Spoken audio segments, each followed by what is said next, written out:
চট্টগ্রামে আগুনে পুড়ে গেছে একটি সুপার শপের বেশ কিছু অংশ। ভোর 6টা 20 মিনিটের দিকে নগরের কাজের দেউরি এলাকায় সুপার শপ শপিং ব্যাগের তৃতীয় তলায় আগুন লাগে। পরে ফায়ার সার্ভিসের 4টি ইউনিট প্রায় 1.5 ঘন্টার চেষ্টায় আগুন নিয়ন্ত্রণে আনে। ফায়ার সার্ভিস জানায়, মূলত বৈদ্যুতিক শর্ট সার্কিট থেকে আগুনের সূত্রপাত হয়।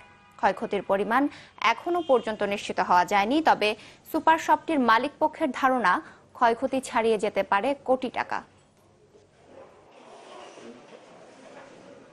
6টা-6:15টার দিকে দেখলাম যে ওই কর্নার, আমাদের শপিং ব্যাগের কর্নারে একটু ধোঁয়া বাড়ছে। ধোঁয়াটা দেখার পরে আমি সামনে যেয়ে দেখলাম আসলে এখানে শপিং ব্যাগের ভিতরে কি ধোঁয়াটা ওখান থেকেই বের যাচ্ছে।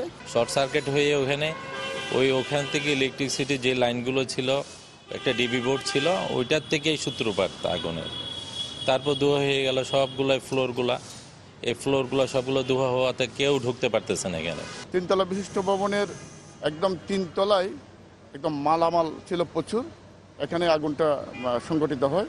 এটা এয়ারটাইট মার্কেট হওয়ার কারণে এখানে ভিতরে প্রথম আমাদের একটু প্রবেশ করতে গিয়ে ব্যাগ পেতে হয়। এখনও প্রচুর ধোঁয়া, আমরা ধোঁয়া বের করার কাজ করছি। আপাতত পানি মারাটা বন্ধ রাখছি।